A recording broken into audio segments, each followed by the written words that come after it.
लूका रचित सुसमाचार के उसका 10 अध्याय और उसके पद 40 से 42 तक, जहाँ पे प्रभु यीशु मसीह जो है मार्था मरियम उनके घर पर वहाँ गए, वहाँ ठहरे हुए थे।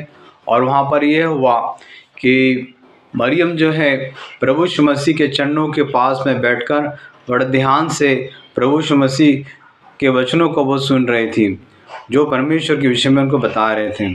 और मार्था जो थी वो सांसारिक तौर से वो घर का काम कर रही थी, वो खाना बनाने में लगी थी। और सांसारिक तौर से जब हम संसार में रहते हैं तो संसार में हम इतने मग्न हो जाते हैं कि हम परमेश्वर का नाम लेना ही भूल जाते हैं, हम वचनों को पढ़ना ही हम भूल जाते हैं और संसार में बहुत ज़्यादा मग्न हो जाते हैं और संसार की उन बातों में ज़्यादा हम लीन हो जाते हैं जिससे हमें कोई बेनिफिट, कोई फ़ायदा नहीं होता है। लेकिन मेरे प्रियो, ये चीज़ जो हमने हमारे जीवन से नहीं होना चाहिए।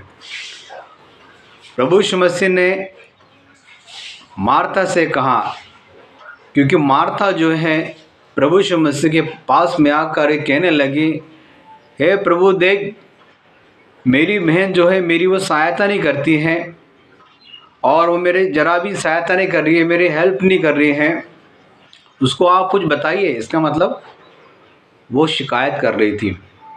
मार्था जो है मरियम के विषय में प्रभु यीशु मसीह के पास में शिकायत कर रही थी। यीशु मसीह ने ये कहा कि हे मार्था, तो बहुत बातों के लिए चिंता करती है, क्योंकि तो सांसारिक तौर से, जो संसार, जब से मैं आपके घर आया, आप जो है मेरे पास में वचनों को सुनने के लिए नहीं बैठी, लेकिन मरियम आई और तुम संसार की बातों में, संसार के कामों में, घर के कामों में लगी थी।